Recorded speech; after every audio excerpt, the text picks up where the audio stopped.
Assalamualaikum warahmatullahi wabarakatuh.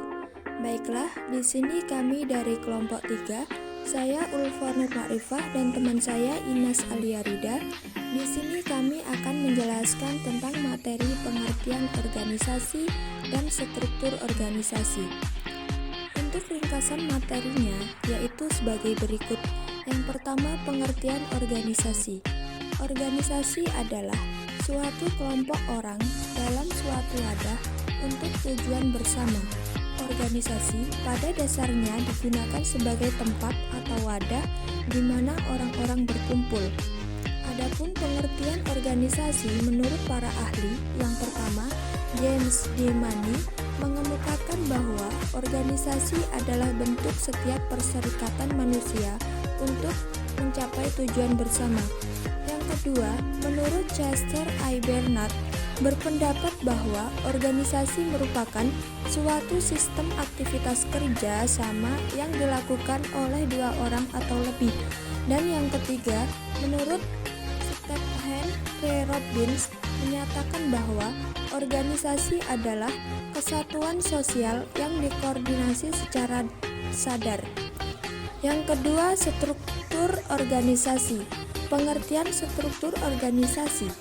Struktur organisasi adalah suatu sistem yang digunakan untuk mendefinisikan suatu hierarki dalam suatu organisasi.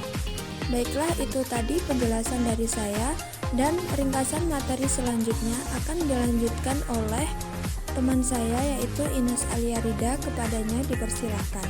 Baiklah, di sini saya akan melanjutkan materinya. Yang pertama ada unsur-unsur struktur organisasi. A. Spesialisasi aktivitas. Spesialisasi aktivitas mengacu pada spesialisasi tugas-tugas individual dan kelompok kerja dalam organisasi. B. Standarisasi aktivitas. Standarisasi kegiatan merupakan prosedur yang digunakan organisasi untuk menjamin kelayakdugaan aktivitasnya. C. Koordinasi aktivitas. Koordinasi aktivitas yaitu proses dalam mengintegrasikan seluruh aktivitas dan fungsi-fungsi suborganisasi dari berbagai departemen atau kegiatan dalam organisasi. D.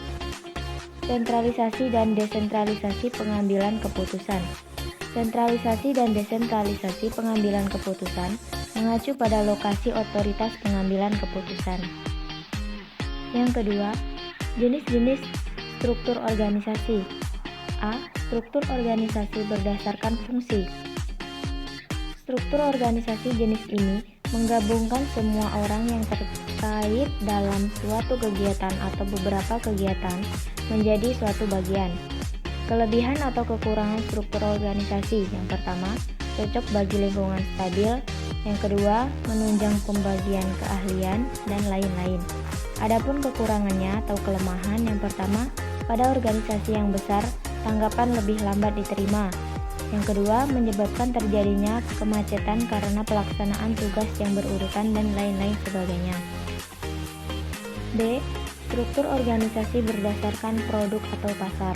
Struktur organisasi berdasarkan produk adalah struktur organisasi yang mengumpulkan dalam satu unit kerja semua yang terlibat dalam produksi dan pemasaran dari sebuah produk atau kelompok produk yang terkait.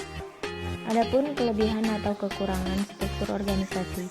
Yang pertama, cocok untuk perubahan yang cepat. Yang kedua, memungkinkan adanya fasilitas penduduk produk tinggi, dan lain-lain sebagainya. Adapun kekurangan atau kelemahan dari struktur organisasi. Yang pertama, menyebabkan terjadinya pertikaian atau untuk alokasi sumber daya. Yang kedua, tidak mendukung koordinasi aktivitas antar berbagai divisi dan lain-lain sebagainya. C. Struktur organisasi matriks.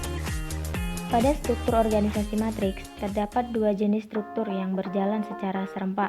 Bagian fungsional tetap permanen memiliki wewenang atas pelaksanaan standar profesional unit belaka. Sementara tim-tim proyek diciptakan sejauh dibutuhkan untuk menjalankan program-program khusus.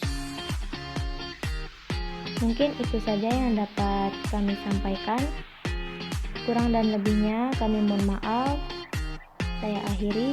Wassalamualaikum warahmatullahi wabarakatuh.